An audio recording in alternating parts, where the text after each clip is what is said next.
3,32,465 કરોડનું અંદાજપત્ર આ સન્માનીય ગૃહ સમક્ષ રજૂ કરું છું.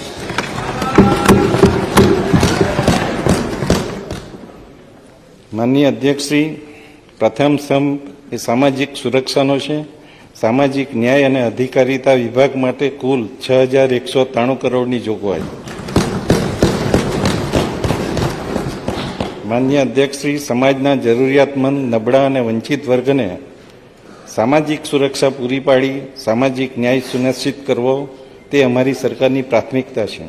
અનુસૂચિત જાતિ, સામાજિક અને શૈક્ષણિક રીતે પછાત વર્ગો, વિચરતી અને વિમુક્ત જાતિ, આર્થિક રીતે પછાત વર્ગ અને લઘુમતીઓ જેવા વિવિધ સામાજિક વર્ગોને સામાજિક ઉત્કર્ષ થાય અને તેઓ નવી આર્થિક તકોનો લાભ લઈ શકે તેવી કલ્યાણકારી યોજનાઓ સરકારે અમલમાં મૂકી છે. વૃદ્ધો અને દિવ્યાંગો જેવા વિશિષ્ટ જરૂરિયાત ધરાવતા વર્ગો માટે પેન્શન યોજનાઓ પણ અમલમાં છે.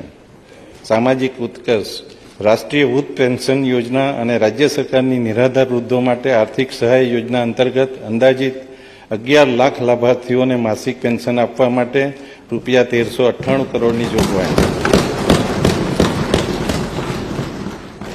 સંત સુરદાસ યોજનાનો લાભ બીપીએલ કાર્ડ સિવાયના વ્યક્તિઓ તથા 0 થી 17 વર્ષની ઉંમરના લોકોને પણ આપવાનો સરકારે નિર્ણય કર્યો છે. રાષ્ટ્રીય દિવ્યાંગ પેન્શન યોજના અને સંત સુરદાસ દિવ્યાંગ પેન્શન યોજના અંતર્ગત દિવ્યાંગોને પેન્શન આપવા કુલ 87 કરોડની જોગવાઈ. માનનીય અધ્યક્ષશ્રી, muscular dystrophy, thalassaemia, chronic neurological સ્થિતિ જેવી 40% કે તેથી વધુ દિવ્યાંગતા ધરાવતા દિવ્યાંગજનોને પણ માસિક પેન્શન આપવાનો સરકારે નિર્ણય કર્યો છે. બૌદ્ધિક અસમર્થતા ધરાવતા મનોદિવ્યાંગ 70,000 લાભાર્થીઓને માસિક પેન્શન આપવા રૂપિયા 84 કરોડની જોગવાઈ. માનનીય અધ્યક્ષશ્રી, અનુસૂચિત જાતિ અને વિકસતી જાતિના અંદાજે 61,000 કન્યાઓને મામેરા માટે સહાય આપવા માટે રૂપિયા 74 કરોડની જોગવાઈ. શૈક્ષણિક ઉત્કર્ષ, માનનીય અધ્યક્ષશ્રી, પીએમ યશસ્વી શિષ્યવૃત્તિ યોજના અંતર્ગત ધોરણ 9, 10 અને પોસ્ટ મેટ્રિકના અંદાજે 10 લાખ વિદ્યાર્થીઓને શિષ્યવૃત્તિ આપવા રૂપિયા 540 કરોડની જોગવાઈ.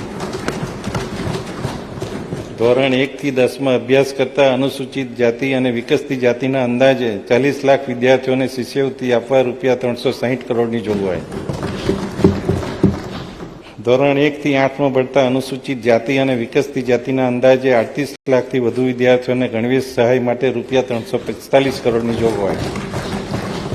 અનુસૂચિત જાતિ અને વિકસતી જાતિના ગ્રાન્ટીન એડ છાત્રાલયો, આશ્રમ શાળાઓમાં અંદાજે 1 લાખથી વધુ વિદ્યાર્થીઓને વિનામૂલ્યે રહેવા, જમવા અને ભણવાની સગવડ આપવા માટે રૂપિયા 335 કરોડની જોગવાઈ.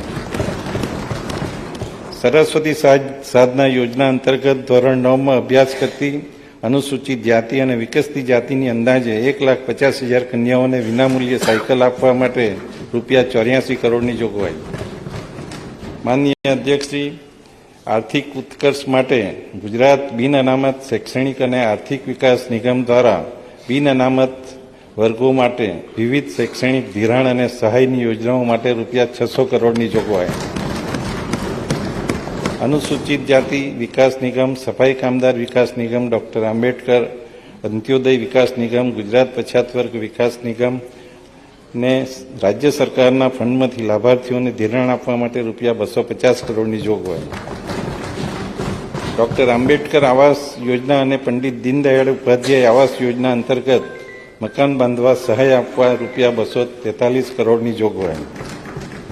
રૂપિયા 122 કરોડના ખર્ચે બનનાર સરકારી કુમાર અને કન્યા છાત્રાલય અને આદર્શ નિવાસી શાળા માટે અદ્યતન સુવિધા સાથેના નવા મકાનો બાંધવા પ્રથમ તબક્કે રૂપિયા 40 કરોડની જોગવાઈ. રૂપિયા 68 કરોડના ખર્ચે નિર્માણ પામનાર 4 નવા સમરસ કન્યા છાત્રાલયના બાંધકામ માટે રૂપિયા 22 કરોડની જોગવાઈ. 5 નવા ચિલ્ડ્રન હોમ બનાવવા માટે રૂપિયા 15 કરોડની જોગવાઈ. આદિજાતિ વિકાસ વિભાગ માટે રૂપિયા 4,374 કરોડની જોગવાઈ.